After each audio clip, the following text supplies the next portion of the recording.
I think it's worth just restating our intentions every time we go into anything we're Yeah. doing, right? And just be really clear and present. Deep conversations, having people who have gone through lots of things in their lives, who have dealt with their shadows, have come through the hard times, are high performing, awesome individuals helping lots of people. I think sometimes people like you, Sarah, don't have a platform to really kind of tell us a little bit of behind the scenes. You spend a lot of your time coaching leaders, CEOs around the world, and all kinds of people. Usually you're there for them and you're just there to help them. I think that's awesome. And also, I think that there's something to be learned from how did you get here? How did you become Sarah? How did Yeah. you become the person you are today? You are able to help so many people in so many different ways. And what is it that gives you that reserve of inner harmony, if you will, that allows you to hold space for Yeah. people in all kinds of different situations. And I really am grateful for you to be a part of the launch of the Smoke Trail, where you're one of the early early guests. It's going to be a lot of fun, and I'm super honored to have you with me. Yeah. It's a delight to be with you. And my intention in partnership and collaboration with you is also to bring as much expanded, elevated consciousness and healing as we can through the conversation. I was going to do some grounding right before we started, and I decided maybe we would do it together if you're open to that. I Sure. often like to uh, start my day, even start most of my coaching sessions with this grounding. I'm a total brain nerd. I think you know that. And so I like to leverage what we know about the brain and get us into as creative, open, and innovative of a space. We already have open hearts, but this is also to help get us maybe a little out of our busy mind into our higher selves. Would you want to try it? Absolutely. Love to. Love to. I'm going to invite your listeners to do it with us. Of course, if you're in the car, don't close your eyes. But if you're out and about or in your house, this is just a moment to get settled. And so I always start with a few deep breaths. So I'll tell you what we're going to do, and then we'll do it together. And hopefully your listeners will do it with us. So we'll breathe in for a few seconds, hold our breath, circulating energy, and then exhale. And when we exhale, if you exhale with a sigh, actual audible sound, and I do encourage all of your listeners to do this as loudly as they dare at home. What that does is it turns off our stress hormones, the catecholamines and the bad stuff.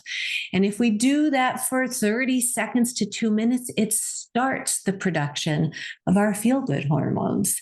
And so I thought if we just did, let's do 3 deep breaths together to get grounded, to really feel our connection and the intent that we've set for the podcast. How's that feel? Sounds awesome. Okay, cool. So I always just like to close my eyes, and I like to feel the gravity, the Mother Earth just holding me. So I kind of feel the earth, feel the gravity in my haunches and in my feet. And I'm going to invite you to take a nice, slow, deep breath in for about 4 seconds and hold it at the top. And then we're going to exhale with that sigh. Ah. All right, let's do 2 more of those. We're going to add a gentle smile on the exhale for the next 2. Breathing in. When you're ready. Ah, Ah. nice smile. And third time, big deep breath in. Hold it at the top. And when it's right for you, a gentle exhale and smile. Ah. Ah. Mm. I always feel like that just brings that centered calm. And I love what you shared at the beginning, Smoke. This is a new experience for me as a coach. And in my first career as an entrepreneur and a mental health therapist, trauma therapist for 2.5 decades, now an executive coach for a decade, people don't often ask about you. And I'm from the school of teaching and thought where I might share a personal story if there's a gift in that I perceive or I intuit for the client. And so I may share personal stories, especially if I think that may resonate with someone. And so you're right, it's really unusual. I loved the questions that you sent me in preparation for this. And there are some stories I really haven't told, except for to my close friends or my group, my Yeah. people. Well, I think I really appreciate that. When we were doing a preliminary call to talk about some of these ideas, you had shared that, if anything, you maybe, well, it's not a judgment here, but you may be using your words, you overcorrected in terms of not sharing, in that you're super conscious of the other people and what's the reason to share. Yeah. I really like that. I really appreciate that, because it isn't about being vulnerable or sharing for the sake of sharing. I, as you know, went through a whole process of clearing my own trauma and shadows, and coming to terms with it and coming to forgiveness and all, my whole journey. But in that process, I did share little pieces of my story, but only to the degree and only to the amount that I felt it necessary to convey what I was trying to convey that would help others. And Right.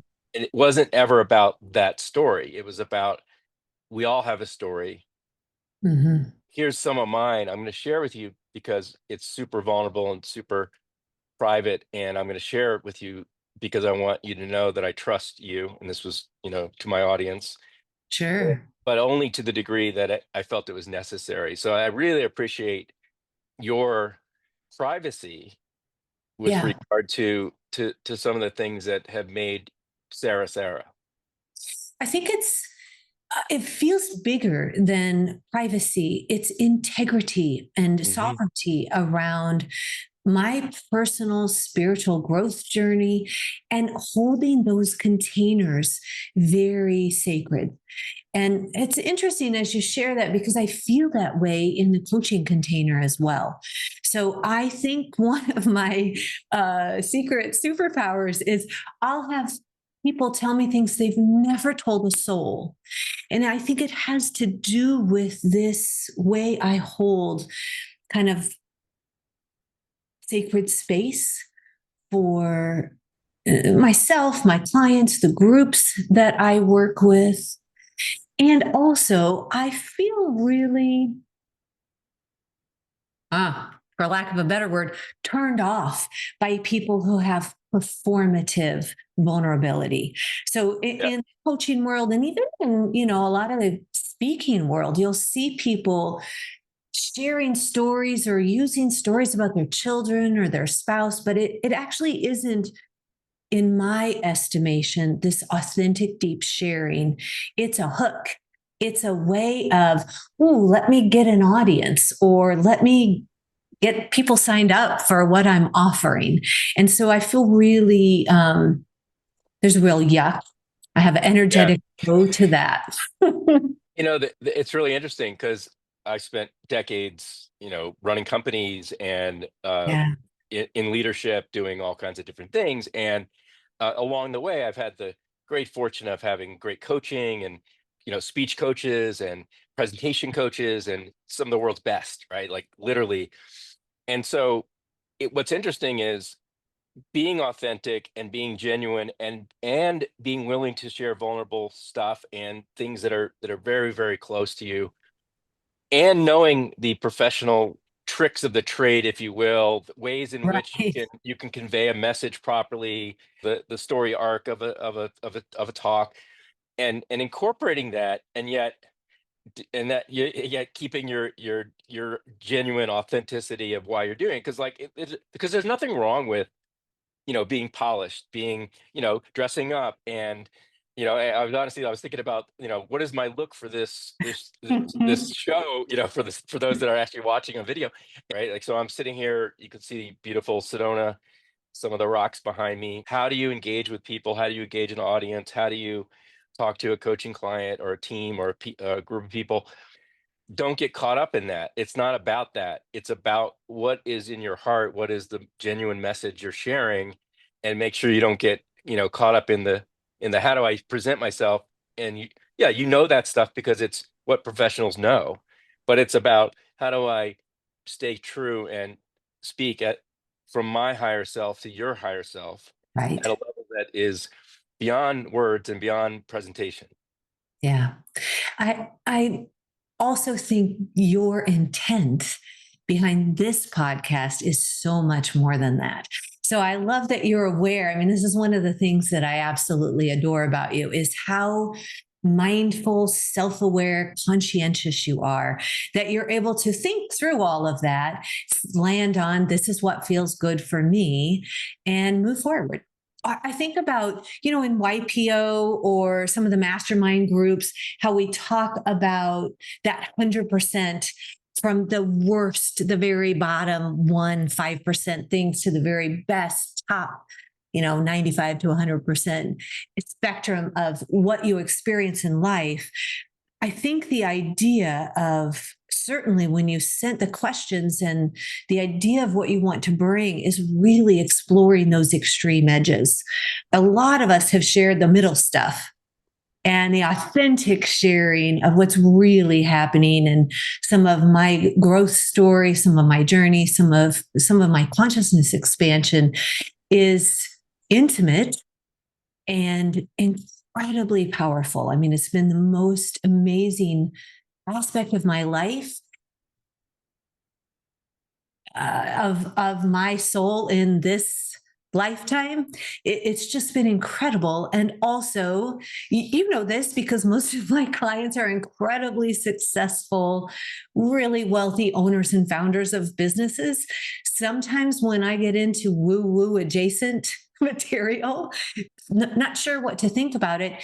It's what led to my rebranding last year in 2024 because I really wanted to call in conscious leaders, open hearted leaders who are interested in conscious capitalism, who care about their people, who care about their planet, who care about being conscious in the world and elevating to their highest self. Always that aspect, that mystic side of me has been a secret undercover agent. And so I'm working with a Fortune 20 C suite leader, and they don't know anything about that. And after the rebrand, what's amazing is people are reaching out to me for that. Yeah. No, that makes so much sense. I think this is my 21st year in YPO, so I'm very much drink the Kool-Aid and Yeah. in that world, and that is one of the best things about YPO. It is about the sharing deeply. We have forum meetings, with a small group of other leaders who we Yeah. meet regularly, and those forums are really, really, really, really personal, really, really tight knit groups. And one of the reasons is that people have a degree of trust with each other that they can share openly and feel like it's not going to leave the room. It's completely confidential, and so we talk about that 5% or 2.5%, Yes. at the edges of the best of the best and the worst of the worst. And when we do our updates, and I like to I like to treat this show as a top 5% or bottom 5% at the extreme. It isn't about a book report. It's not about what I can read on your website. It's not about what I can see that the average typical discussion or interview or business talk is going to be. It's about what can we do along the edges that might feel a little bit uncomfortable for us or for our audience, but also that might give some information, convey something at a deeper level that perhaps in the day to day we don't see, and we let our guard down very infrequently in public, and being comfortable that we can have this conversation, that we can go a little bit deeper. That's why the questions go deep, and one of the first questions is, was there some big event or something that changed your life in terms of how something you experienced that made you who you are today, and how did you deal with that? And I don't know if you want to touch on that or not. I know we've got the interview questions that we'll share, but if you, Yeah. if you feel like it, let's talk a little bit about it, and how did that impact you, and how does it make Sarah? It's a great question. And so many people who are listening will resonate with this because I have my own story, actually, my own spiritual journey and my own journey of trauma and healing from trauma. And I'm a real believer that we are, for the most part, wounded well. We have trauma with a capital T or trauma with a little t, is what I like to think of it. But everybody has their traumas. So I can think about the trajectory of my life, and a few of the really major things that have impacted me have been traumatic. Sexual abuse as a young started when I was in my preschool years until fifth grade by a non immediate family member. It's a, oh, I don't know how much you want me to share on this. Whatever you feel good, whatever you feel like sharing, that you feel in your heart is helpful.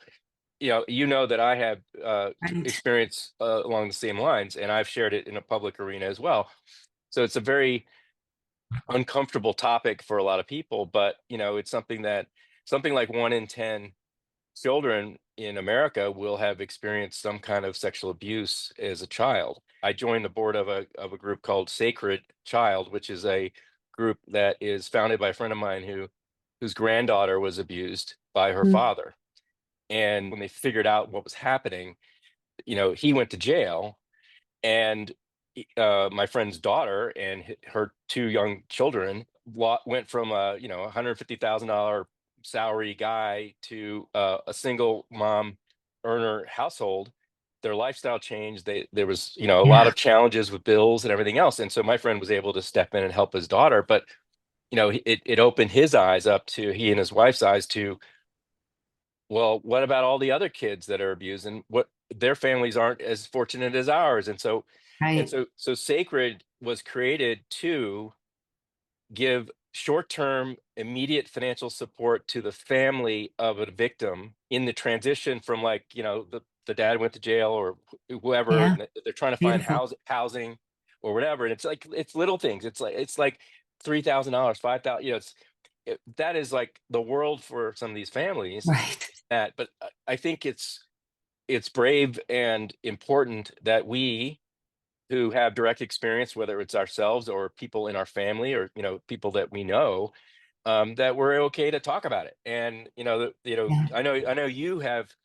I think the capital T is you've gone through your trauma and you've healed. Is that right? Okay, so Yeah. you're Yeah. you're you're in the capital T category, as am I believe. Yeah. And so at some level, it's not being vulnerable for me to talk about it. It's just me being me. I can talk about anything. There is no trauma that anyone has, and I mean there's no trauma that anyone has that I can't sit for and hold space for, Mm. because of my own experiences. And I think you share some of that understanding of what that reservoir of ability to hold space means, and what Yeah. it means to someone who perhaps doesn't have someone they can talk to. Well, I think that energetic, emotional capacity to do that for people is a huge gift. The rest of the story of that is I was the one in my family who said no and who told. And you and I were both, I mean, I'm 54. And so this was, there's no information about this. There's no information for parents. I had watched an after school special. I don't know if you remember these Wednesdays after school, there'd be like a little show, and it was called The Girl Next Door. I've never fact checked this, but this is what I recall. And the girl next door was being abused. And the message said, tell someone, and if they don't believe you, tell another person. Now they have all kinds of, I mean, they've got curriculum in school for children now on how to do this. But when I first said something, what was amazing about it was my parents stood by me, supported me, got me help. I was able to confront the abuser. And I truly believe that he was a sociopath and a pedophile. And so later in my life, my 30s, he was dying actually. And I confronted him again and said, "Hey, this has impacted me." And I really wanted to have closure with him before he died. It's informed me so much in my humanity, at first as a therapist and now as an executive coach, to have lived through that trauma, to have healed it. And I think the second most impactful traumatic thing that happened to me and my husband is we had secondary infertility, and our second son, after a really high risk, awful pregnancy, died at birth. I had him, and we had him for, I call it Charlie's Day of Life. I held him, we had him baptized. All of the circumstances around that did not allow him to be with us in this lifetime. And when I think about those ways, those two things, major things in life, I think one of the things that my mentor told me, Smoke, I can't remember if I've told you this, but I had a wonderful mentor, Jim Marks, after Charlie died. And I was, raging at the cosmos, at God, and saying, why? At the time, I was a therapist. I was a trauma specialist. I was working with women who'd been raped. I had an intellectually disabled woman who had been raped, and she was pregnant. And she couldn't understand why I was going to have her work with a different therapist. And I was raging, like, why is this? And Jim said to me, I think I even remember it for verbatim. It really, really landed with me. And I think your readers, if they've had trauma, will feel this. He said, Sarah, it's moments like these that help us discover the shores of our soul, the depth and breadth of life. And I always felt like the gift on the other side of that was this ability to hold. Yeah. This is what you're speaking about. The worst, the most awful things of humanity, of being human, of being traumatized, at the same time as we can develop capacity and the ability to see the most beautiful, joyful, glorious things in life and experience them. And so, I think it's been referred to. I love the way you say it, and it's all. I've also heard it called the pearl of great price.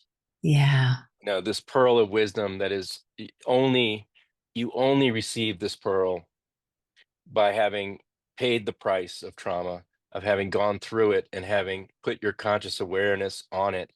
The light of that brings forth this beautiful pearl that is this wisdom and this ability to hold space for others. And I think it's something that you know it if you've gone through it, and whatever it is, yeah, everyone has some version of trauma. That's You don't get through this version of life without it. And it's about how do we learn from that? How do we incorporate that into our being, and how do we hold space for others to help them on their way? And so the oftentimes the people who have been harmed, been traumatized, the worst, the unfathomable ways, if they can come through that, they oftentimes are people who can really elevate all of humanity because of their ability to hold space, which is another word of saying high vibration. I mean,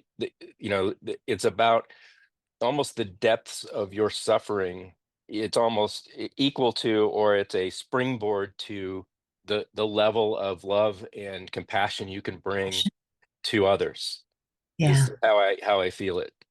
Yeah, I think that's beautifully said. And I think one of the things I had no idea about, and I mean this with true humility and humbleness, I did not realize. I mean, I went into therapy. You know this. A lot of therapists go into therapy because they've been helped by it. Although many therapists don't really have their own stuff figured out, which is an issue. And ultimately, why I left the field of mental health and moved into executive coaching.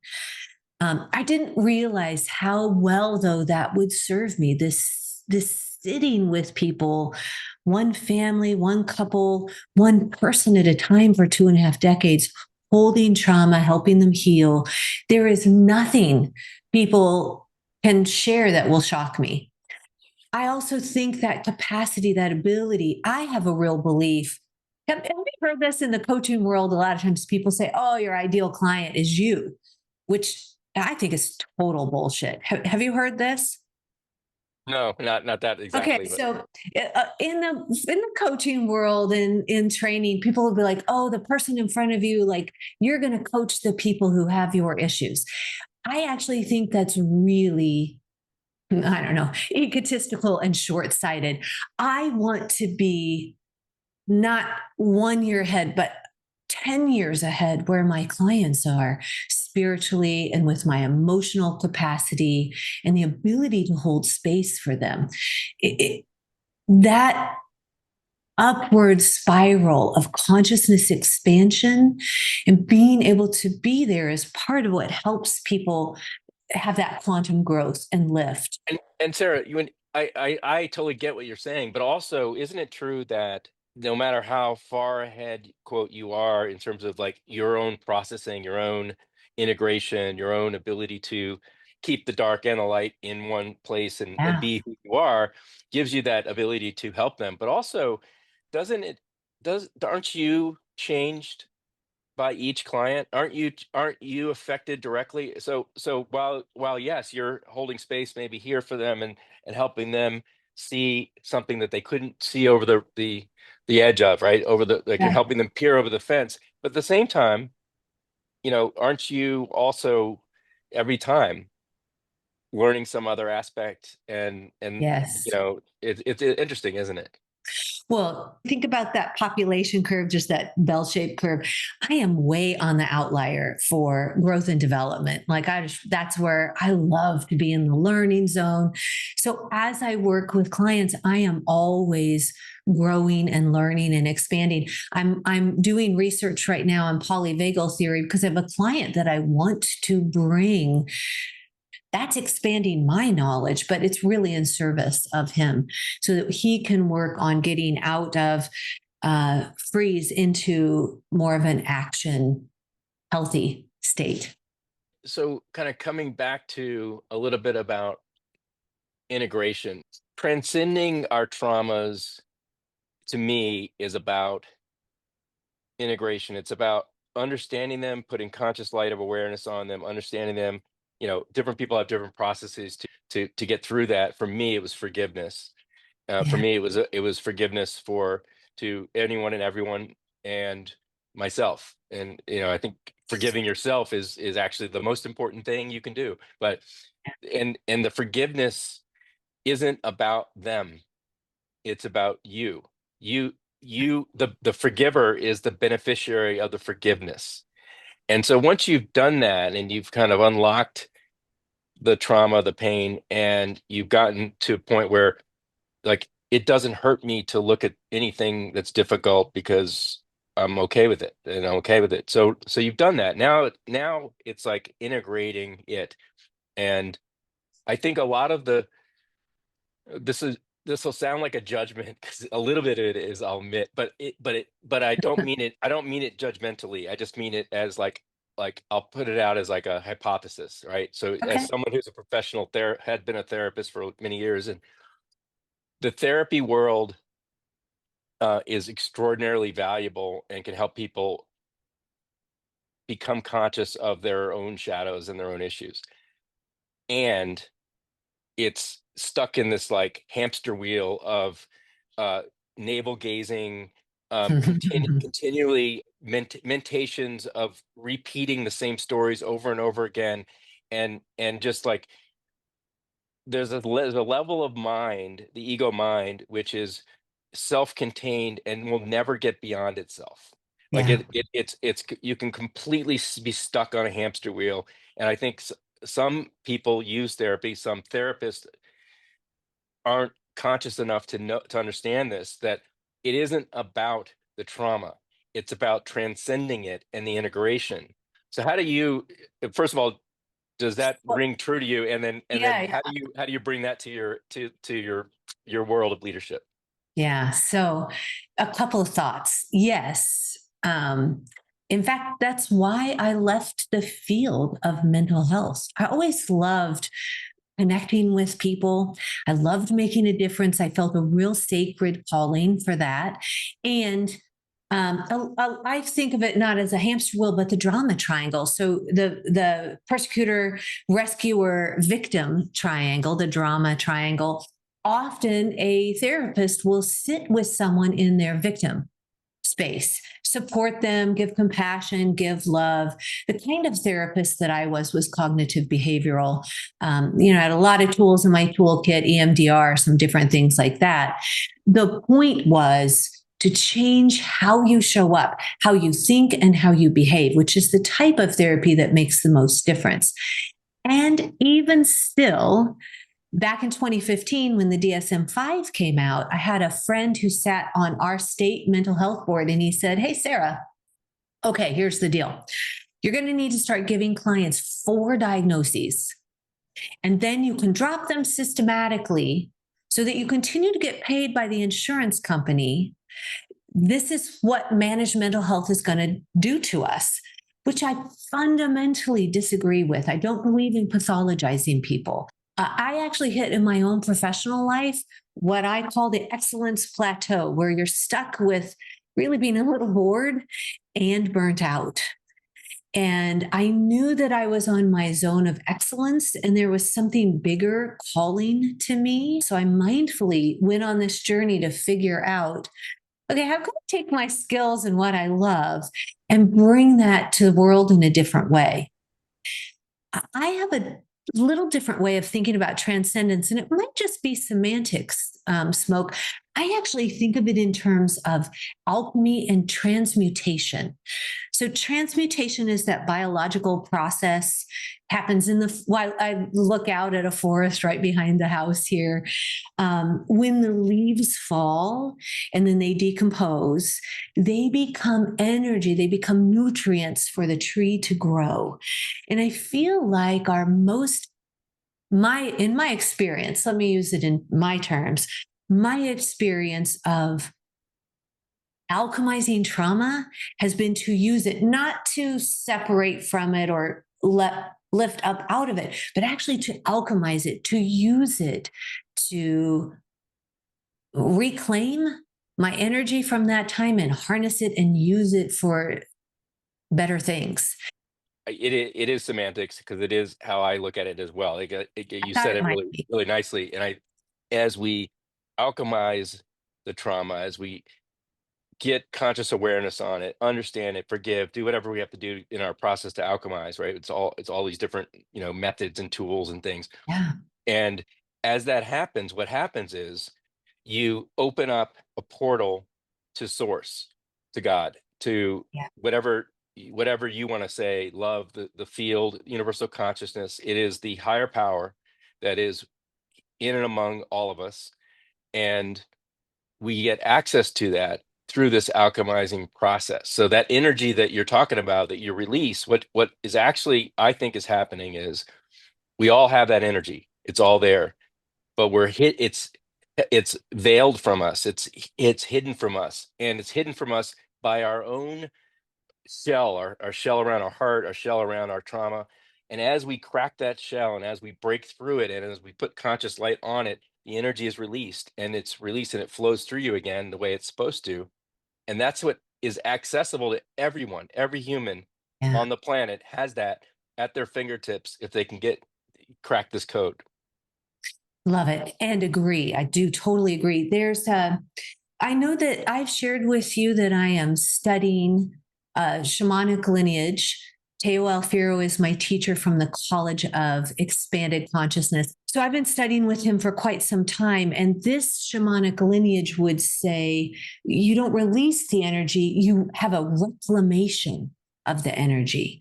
So there's a process of returning what's not yours to your abuser or to the situation or to whatever's happening in that scenario, and a reclaiming of that energy for your own use. And that's part of what I think personally, creating that reservoir of energy as I've systematically gone through and done this reclamation process through my life has allowed me to expand even more my consciousness, connect with other realms, lifetimes, and dimensions. And I love how you're open to what do we name God? And for me, that divine essence probably is cosmic heart. It's Yeah. that quantum field. There's a feeling, and those of you who are listening who've experienced that, there's nothing like it when you are actually open and connected in that way. It's one of the most beautiful. And I tend to use God because I didn't grow up in a very religious situation, so I don't have a lot of the dogma attached in my head that came with a lot of formal religion and stuff, which I think some people have. My wife Anitra is grew up Catholic in Catholic schools, and Right. she called herself a recovering Catholic. Yes. And yet we when we're in New York, we go to St. Peter's cathedral, and when we were in Milan, we went to the Duomo, Milano, which is just one of the great Oh, gifts to the world. And yes. we actually had we closed it down one night for our group, and we had a soprano, opera singer, and a organist play on the grand organ, and play us this unbelievably beautiful operatic tribute, uh, as the sun went down in the evening in the Duomo in Milan. It was just Oh, I'll share a couple of little clips of it that I took videos of in the show notes, but it was extraordinary. But like those moments, one whatever you want to call it, but the connecting with divinity, connecting with yes. source, cosmic heart, I love it. You feel it. And what try to do each and every day is I try to be there. I don't need to be at the Domo Milan in that Right. moment. I am here. I am standing here. I'm going to hike on that's Bell Rock. I'm going to hike on one of the hikes a little later today, and I am in that feeling most of the time. And Yeah. I that's why I'm doing the show. I want to share that with people. How can they do it? How Reading a lot about the mystics of the Christian mystics lately, and one of the ones that it really struck home is Meister Eckhart. And this book, The Way of Paradox, is a book about his teachings. And if you don't know about him, I'm going to do a whole show on him, just to talk about it. But he was born in 1260, Benedictine monk in Germany. Became head of the University of Paris, which is the most prestigious university at the time, theology department, but was a leader in the church, and also attacked by the church. So he was criticized greatly for, they thought, blasphemy for his teachings. But he was teaching that if the story of Christ is a wonderful story, but if you don't find it inside in you, if you don't find God in you, what's the point? And, Yeah. and so, as is the tradition of these mystics over the years, John of the Cross, Teresa of Avila, Yes. all these different amazing stories, which I just it's a whole new world for me. Just felt like it's just been extraordinary to kind of see this and to read this wisdom coming from someone in the 13th century, and that truth just rings out today, and it's extraordinary. And I think that's really what we're talking about. I think it's but you can't get there without facing your shadows, without facing your trauma, without going through it. Right. Like there's no shortcut, right? There's no like, so I think when there you're is. sitting there No. with a high powered Fortune 20 CEO, and he's in confidence saying, Sarah, I'm he's obviously been really successful. He's got this power, he's got this huge thing, and he's probably also like, you know, my kids are messed up, and my marriage is not working right, and I drink too Right. much, and he's got all these like stuff going on in his head, like every human does. And and you're sitting there trying to coach this leader of a giant organization. The way you get to him is not say, well, Bob, you should, start working out and stop drinking and stop womanizing and do that. Like, that's not how you get to him. It's, Right. Bob, Mm. let's turn your awareness to what is it that's causing these things? What would drive you to do these things? And what is it that's lacking inside that Well, makes you seek something? yeah. And even deeper than that. So, as you're telling this story, I was thinking about a session that I had 2 months ago with someone, an in person session. So, I coach people all over the world.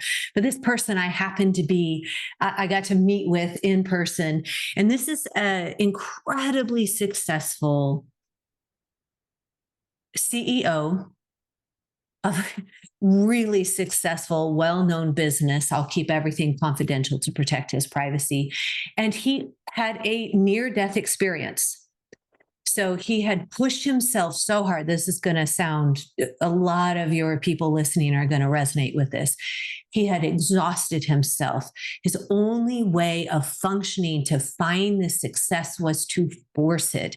And he literally ran a marathon, passed out, ended up in a coma for 3 days, and had a near death experience. So, this is what brought him to me. He's running this huge organization, he's got great goals here, and a secret parallel challenge, something that's torturing him. He, in this time, met his an ancestor, and was offered, you can come with me, or you can stay and live. And he's a father, he's got children. Most of my clients are men, by the way, smoke probably 80%. I love working with women, but somehow I think the way I hold space, that divine feminine energy, is really appreciated by my male clients. So the work that we did actually was meditative and visualization and some shamanic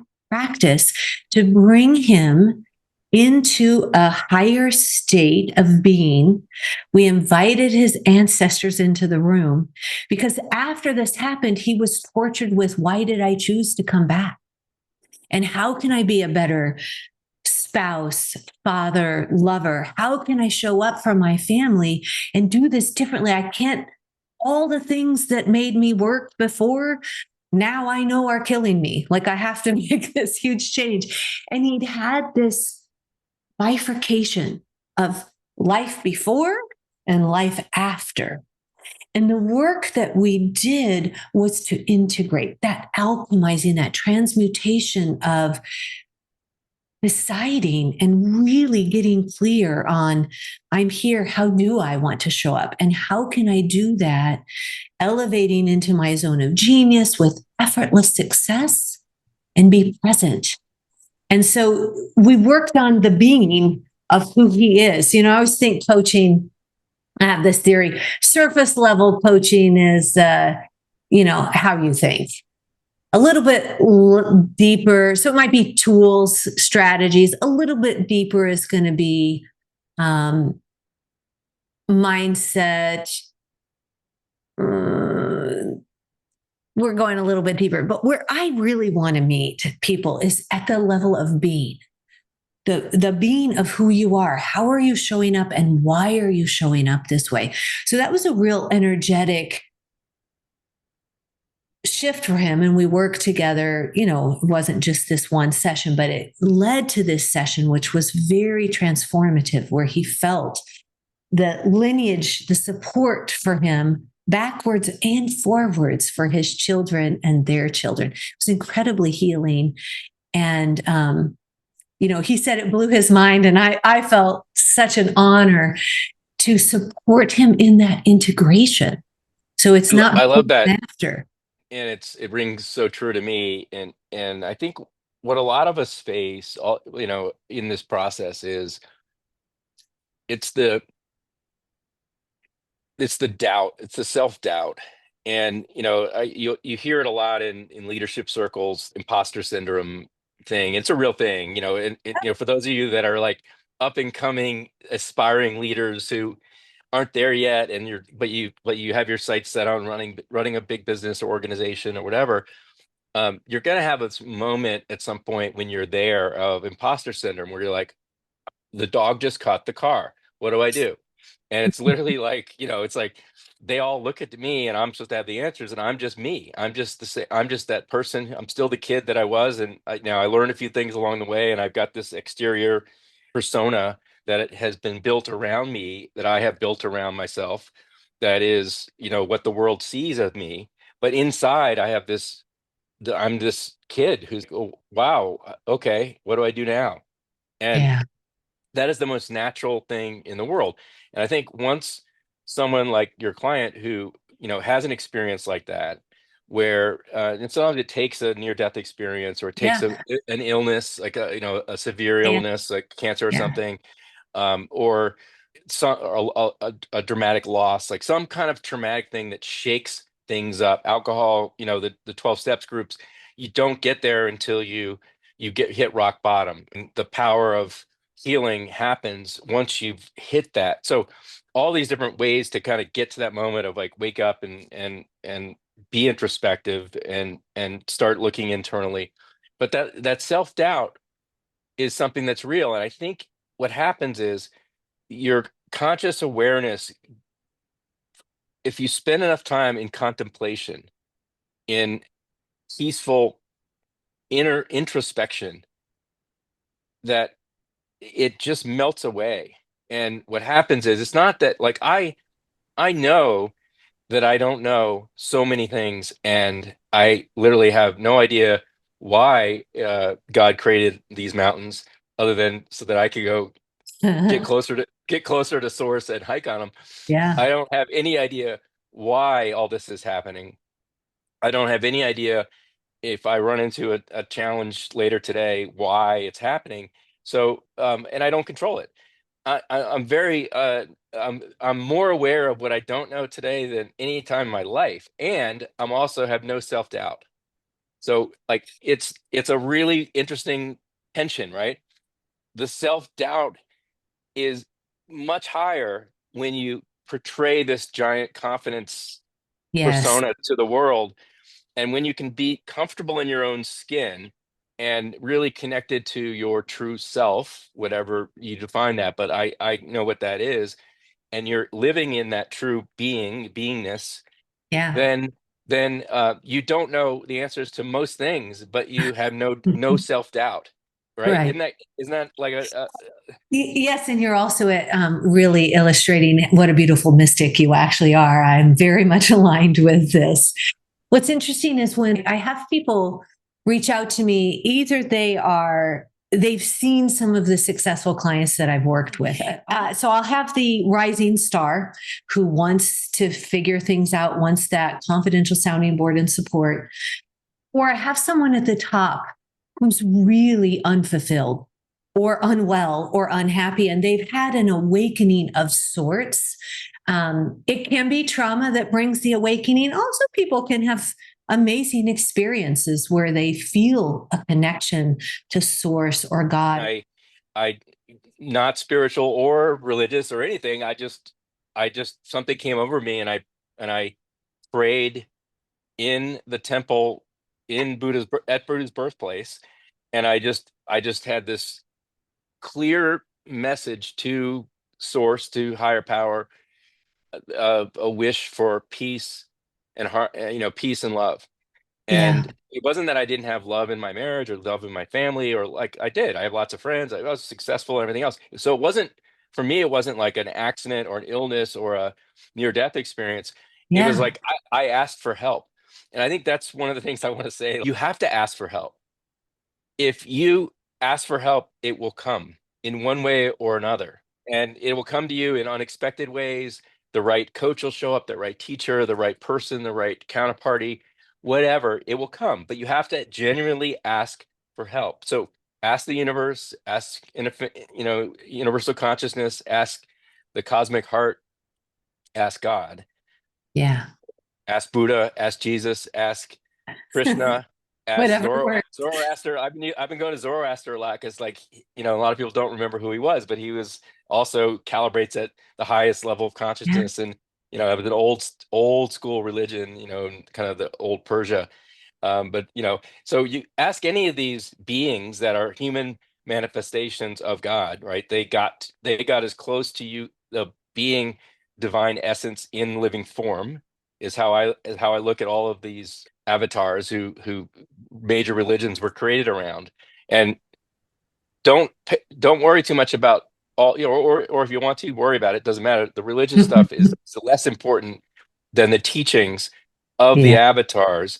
And if you go to each of them, and you go to any of these mystics, Meister Eckhart, John of the Cross, Gandhi, for that matter, you go to what they espoused, and the Yeah. teachings and the experiences, the Upanishads. Read the Upanishads. It's the they are describing the same thing. You have such a deep desire to know. It's one of the things I really appreciate about you. You have such a researching mind. So once you kind of got into this, you really cannonballed in, and you love to have all the context and the details and the research. You're really a wealth of knowledge. Well, thank you. Anitra might say that I've gone to the extreme, like too Well, far on that front. We all have an ego, so I don't want to say I don't have an ego situation. Like everyone does. You can't survive without it. But mine is like I look at it like David Hawkins did. It's like this character Perky over here that pops up every once in a while, and as long as I'm aware of Perky, and like, that was so we'd laugh about it, like, oh, that was Perky, inserting himself into it. So I that's cute. really, yeah, I really just like don't pay much attention to it. But what I found in this spiritual journey on the I'm calling it the smoke trail here, but it's this Yeah. my path of like understanding is I guess I came to this path later in life than some people, and some people start out much earlier. And I spent a lot of decades building businesses, building companies, raising a family, doing all these other things, living my life. I don't regret any of that. But as I turn my gaze to this, and turn my gaze internally and introspectively, and I found myself like, whoa, I have gaps. Like I don't know much of anything. Like there's all this information that's out there that I just, what is the Bhagavad Gita? What are the Upanishads? What is this? What is that? Right. The Dhammapada. And I approach this path, for me, it's not right for tons of people. For me, I looked at it kind of like, if I was going to create another company, if I was going to do another startup, I would think through everything. I would learn everything about the industry. I would put a plan together. I'd assemble the right team. I would inspire people to follow and raise capital. I'd get all the resources I needed, and then I would go and execute. And I would focus, focus, focus on it. Well, I've just done that with a spiritual path. So I read 150 books a year, absorbing this stuff at a very fast pace. So what's happened is, very quickly I've gotten comfortable with the terminology. I've seen the commonality across a lot of things, and Yeah. that has given me an ability to kind of just I think have a perspective on it that is unique. And so I was talking to someone who's quite advanced, I think, in consciousness, and been on this path for a long time, like decades. And he was just shaking his head. He's like, we talked 6 months ago, and then we talked again. And he's like, I'm blown away with like what's going on with you. And I'm like, well, like I'm just applying my entrepreneurial self to this path. Yeah. And that's all. Like, it's just me. That's just how I do it. Yeah, and you So have incredible energy and passion. And you're a cannonball in guy. Like you're all in once you are onto something, which is cool. It's in that third place where clients reach out, which is when they are ready. They're thinking about legacy. They're thinking about what now, kind of after all of the business success. what's interesting is that I want to rewind and go back to imposter syndrome for a minute because I'm thinking your listeners, some of them may have this. The higher you are, the more successful the company, the more you feel, my experience has been with clients, the more they feel like they're in that fishbowl, the more lonely it is, and the more fearful people are to actually share the bottom 20% and sometimes even the top 20%. And heavens, they don't want to share their worst, darkest fears, not only with their leadership team, but also at home with their spouse, because they don't want to freak anybody out. And sometimes they don't feel comfortable sharing the very top, the best things, because they're afraid their team is going to want more from them or their spouse or their kids. And so it ends up almost collapsing people's ability to be. And that imposter syndrome, when you don't get comfortable with that, can all of that can turn into really discomfort in your life.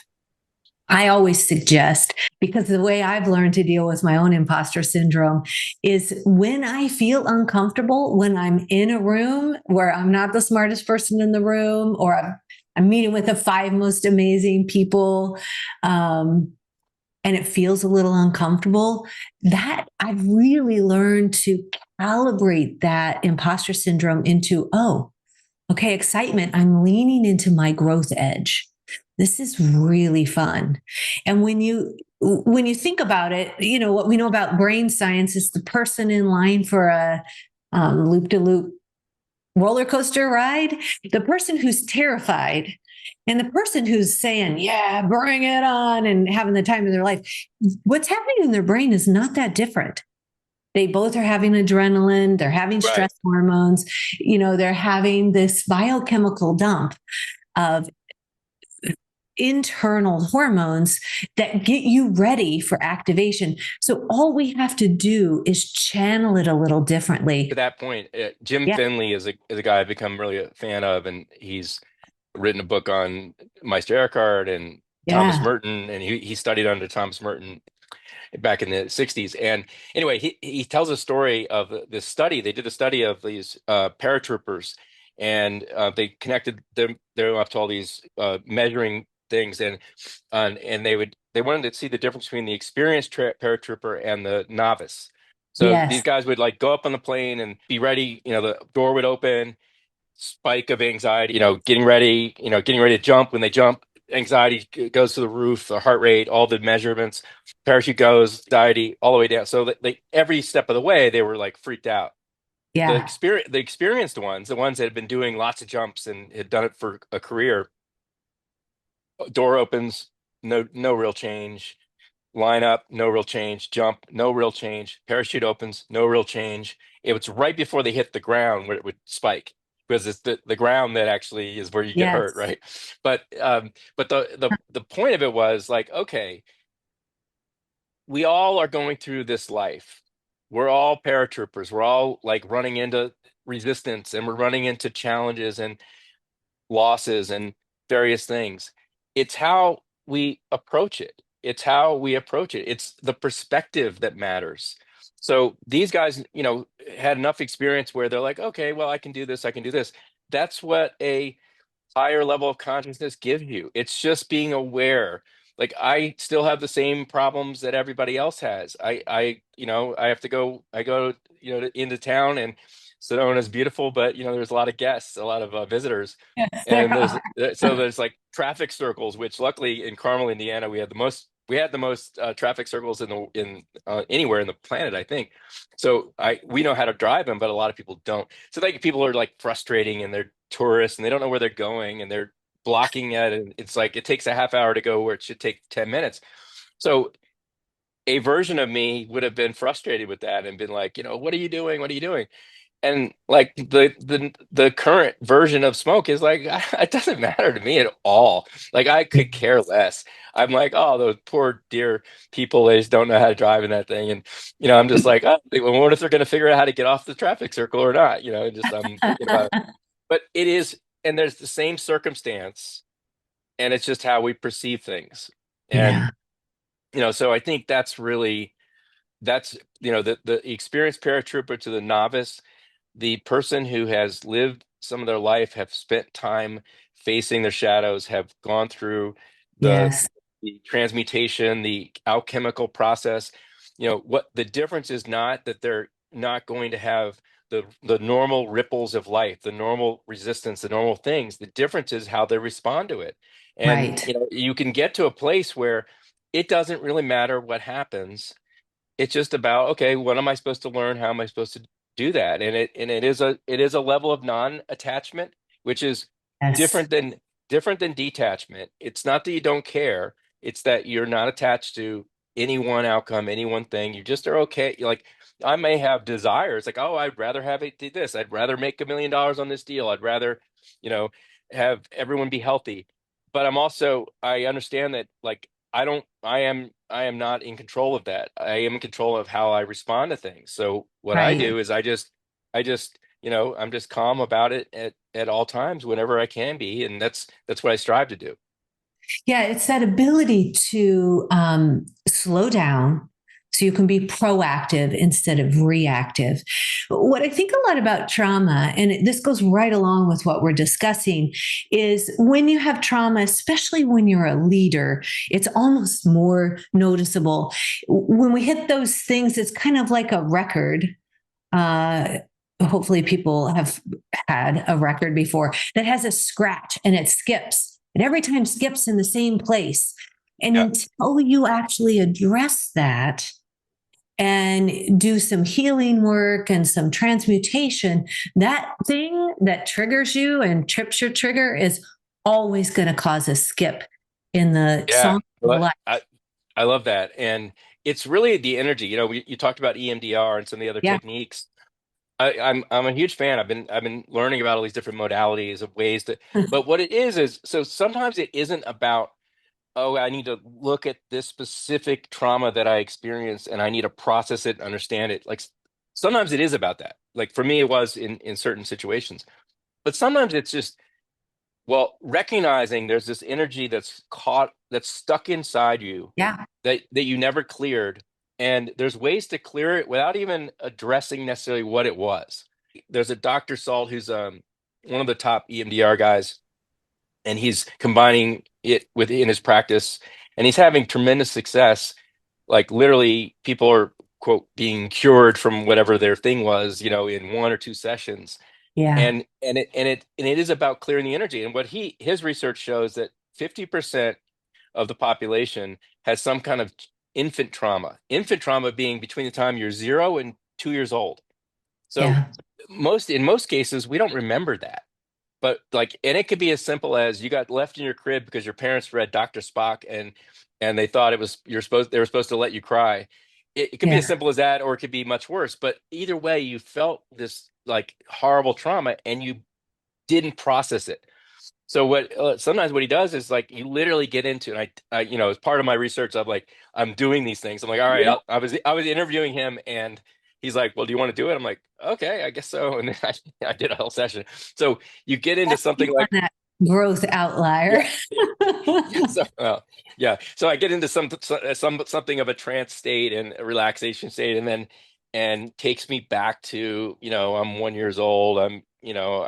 I'm a toddler. I can stand if I hold something. I have a diaper, and I'm there, and then he just says, like, and just be in that space, and then he turns the machine on, and it's vibrating alternatively, the chair, and it's like shaking this thing up, and it's essentially releasing the energy from that moment. And so I wasn't even conscious of, like, what it was, the trauma that I was trying to release at that time. I don't know what it was, but there was something that came up. I was like, I felt it. I was like, okay. And then it just processed through, and I was like, oh, I feel much better. But Yeah. it's releasing this energy, right? It's like, it's just energy. And it's like, instead of saying, we get in our heads and we think something, you get that record skips, and you think of that thought that makes you go back in that loop, and that Yeah. generates a chemical reaction, which is Yeah. energy. And it basically says, oh, I have anxiety, because you had that thought about what went wrong that one time, and now you're projecting, and you're like, oh, I have anxiety. if you analyze what is it you're actually feeling, it's actually just energy. So it's an energy that comes up. You might call it anxiety, you might call it fear, you might call it anger, you might call it whatever, but it's just energy. So let it come up and you can go, okay, recognize what it is and let it process through, and Yeah. it will dissipate. It will go away. It will go away fast, but if you bottle it up, it's you go back to that record skip. It The keeps record coming back. skipping. Something I wonder about if your listeners and the leaders of companies would know what you mean about that. I think when you're talking about energy, you're really talking about the body and noticing and feeling what's happening in your body, and then breathing often is a great way of moving that energy. And so I think so often when I'm working with clients, men in particular, get really huge support to be intellectual in their head, and often they're disconnected from what's happening in their body. And really, as a society, Western society sucks at this, right? We have a headache, we take a pill. We're Yeah. having anxiety, we take a pill. If we can slow down and be really mindful and present, feel that feeling, and then breathe into it. Sometimes I'll even ask or work with my clients to say, what's the message with this? What's here for me to learn? And how can I move this energy? Sometimes that's breath. Sometimes it is physical movement. Actually, the process you described with your EMDR practitioner in the wild. So where we came from, Cro-Magnon man, Neanderthal man, or animals, they shake. If they've had a trauma, they shake it off. Literally, that's transmuting that energy. And Sarah, well, like I love that way you put it, and I'm also conscious of our time, so I'm gonna bring us home here. Yeah, But one of the great. things that I think about, that really what we're discussing, and the alchemical process um, that allows us to hold space for things, allows you to have space from an adverse event or a resistance that's happening, and not take it personally, not internalize it, is the knowledge and the ability to just hold and manage this energy flow that's happening. And it's the difference between, see, we all have this primitive animal brain that's inside, that is, it's part of Yeah, what humans are. It's part of our DNA, it's part of who we are. And the difference is, can you get to be above that? Can you awaken your ethereal brain? Can you be above your primate brain, where you're not reacting to everything just automatically? One of my questions, we won't get into today, but it's about free will, and I love to hear people's thoughts on yeah, bigger questions like that, because what I have found is that we have no free will. We think we have free will, but we actually don't have free will if we're not in control of ourselves over how we react and how we process our reaction. So yeah, I can't control what's going to happen around me, but I can I can manage how I process my immediate body reaction to that. yes, So if that is fear, or whatever the emotion is, that, like, what I call it fear, but if it's some kind of energy that comes in, and I would have called it fear in the past. I'm like, oh, that's some energy. Okay, go to my heart, let it process through, and then I'm like, okay, now what should I do here? What's the best course of action for the highest good? And I can keep this poised position no matter what's happening. Someone could be yelling at me, someone could be trying to screw me over in some deal, someone could be, right. trying to cause me harm in some way. And I'm like, okay, what's causing this? What's hurting them? Why are they doing this? What's underlying this? Because it's not really their true self that's doing that. It's Yeah, their animal reaction, fear self. So a lot of this alchemical process, a lot of the process that we are all going through as we gain consciousness, is about the awareness. What is the actual animal reaction? What is the primate reaction? What are those? And then the ability of humans to elevate themselves above that animal reaction is the differentiating factor of what is the difference between us and just other animals. Like, exactly. they have no choice. Our choice is, what work do we do to put us in position to be able to have that position, like control of your own Yeah. reaction. So And think yeah, about, I totally agree. It's thinking about the difference between the novice parachute jumper versus the experienced one. In coaching, I'm always working with clients to develop emotional grit, depth, capacity, and resiliency. So, how deep can you go? Is your own personal work. That grit is that ability to keep moving forward, to keep learning. And then capacity, the way I think of it is no matter what gets thrown at you, you have the ability to stay grounded and calm and centered and using your best problem solving part of your brain, your prefrontal cortex, which is the part of your brain that manages and regulates your emotions. And so as you're sharing that, I agree 100% around this is something desperate. Leadership is desperately calling for conscious, aware, and awake leaders who are able to self regulate and who are able to have the emotional intelligence to lead and inspire their teams instead of micromanage and control their teams. We're in this age where our number one complaint by employees is emotional bullying. And the number one thing people want, I'll finish this and then. yeah. The number one thing people want is to feel valued and appreciated. They will stay at a position that pays them less or has not as good of benefits if they feel valued and appreciated, they're fulfilled, rather than leave for a job where they don't get that, but they make more money.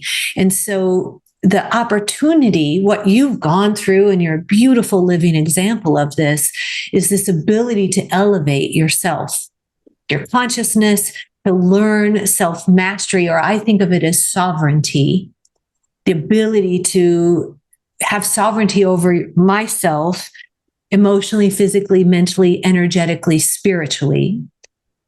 This is what the world is just craving from our leaders right now. And when leaders step into that and elevate their consciousness, they actually make more money and they have better profit. There's all kinds of research that probably and can quote better than me, that when we do that, the people around us are happier as well. Yeah, that's beautiful. And it's being able to come to every situation without judgment. Yeah. So if there's a person who's a clerk who's processing, registrations for a brand, and that's what they do, and they don't make a lot of money, but they're willing to do it day and night, day and night, day and night. It's, can we see that person for the human being they are, and without any judgment, and listen to them. A lot of times, and I still do it sometimes, but I think I'm much more aware of it now. Like when someone is talking to me, I'm no longer formulating my response. Right. Like I would be thinking about, okay, what's my next thing? What's my next thing? And what I've been conscious of like our conversation is, I'm listening to you and I'm riffing off ideas that come from it, but I'm also just like holding space, and saying, all right, what is the meaning of what Sarah's sharing with me, and how do I how do I absorb that, and then how do I, what can we share together that we could be useful for people. So I am thinking about multiple things at once, but Yeah. I'm mostly in a stance of Presence. listening and trying to be present to it. And that is you can only do it by doing it. It's Well, easier said than done.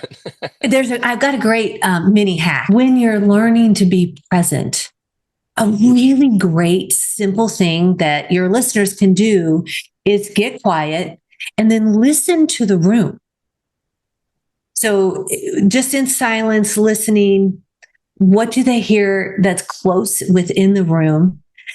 And expand to the building they're in, and then expand to the neighborhood, and then the farthest sound.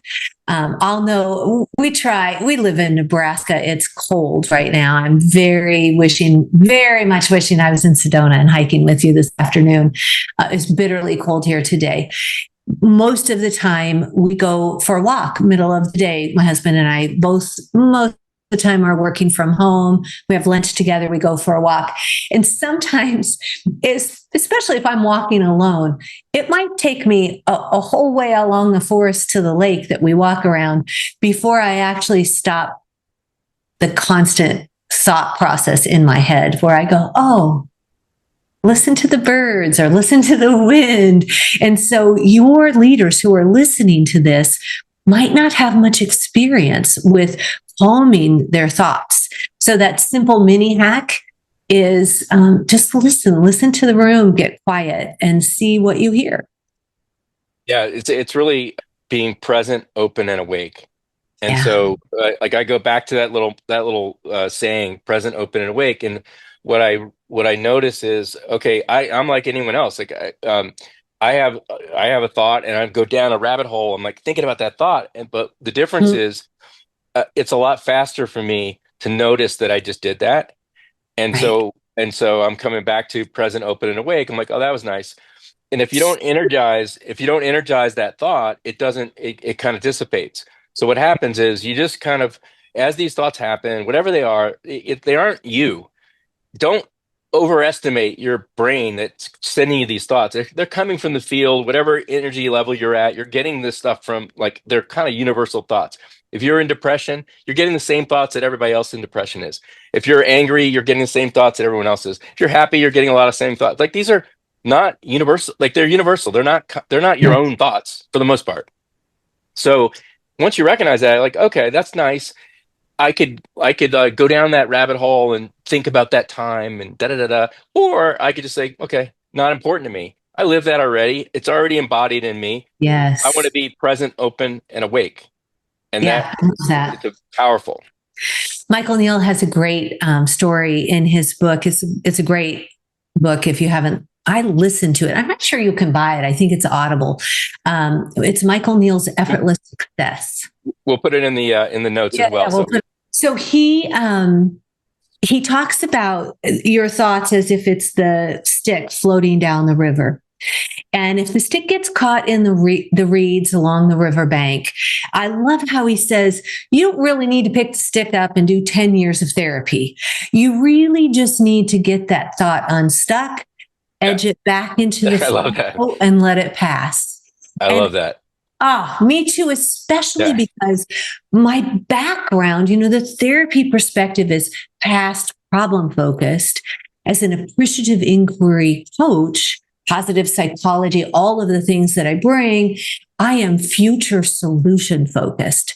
And so I know that obsession, whether it's worrying about things, all the things that leaders do, that we do as humans, frankly, you're talking about the universal experience, it doesn't serve us to mm, pick that stick up and obsess about it again. no, It's okay to just nudge it on. The two most powerful words can be move on. absolutely. And it's the carrot and the stick thing.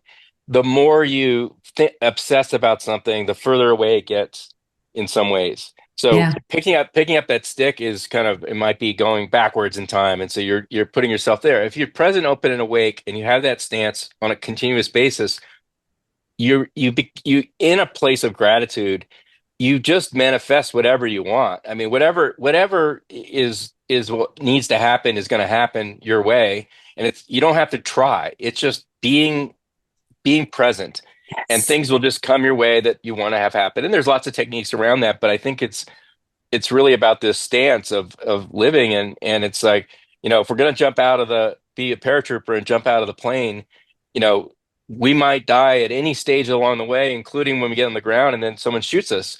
But let's just live. Let's live Yeah. until we aren't. Okay. All right, well, look, Sarah, this has been awesome. I think I could do a whole series with you I talking know. about stuff. So I hope you'll be open to joining me again. Of And course. if people want to find you, could you tell us, what's your digit? If they want to know about you or how you think about things, or what's the best way to Yes. find you? So, first of all, I have a gift for your audience. So I was thinking really mindfully, Smoke, about who's going to be listening to this and what could I offer? And I have a unique process called the anti-gravity call, where I help people or really take them through a process to help them have a quantum growth in their thinking so that what felt impossible becomes probable, and we get it to, oh wait, that's likely. So there's this shift. So I wanted to offer the gift of time to your listeners. So if there's somebody who's listening who would like to meet with me for an anti-gravity call to either experience that process or to discuss or share something they personally are struggling with, an awakening or a trauma, and they would like a confidential sounding board to lean on, I would like to offer that as a gift to your audience. You know, the best way to do that, they can find me on my website, which is fruehlingcoaching.com. We'll spell it for you in the show notes because it's not easy. And of course, I'm on LinkedIn and all the socials. I also do a lot of keynote speaking. I've got 4 keynotes that I bring to the world. One is on consciousness expansion and conscious leadership. And so that really relates to what we're talking about. And the other thing that relates some to what we talked about today is on emotional intelligence and reconnected leadership. So connecting to yourself and to others in a really highly emotionally intelligent way. So I often bring that to large mastermind groups, and sometimes to entire companies. So that can be external for a lot of CEOs or owners, or it can be internal for your company. So I would invite people Wonderful. to check me out. Well, Sarah, thank you so much, and that's such a generous offer. Again, thank you. I so appreciate you sharing and being open, and Yeah. this has been awesome. So It's, I appreciate it's it. always it's always a joy and a delight to meet with you, Smoke. I feel the same. I feel like we could talk every time we meet. I think we could talk for many more hours. Thank you. All right. Yay.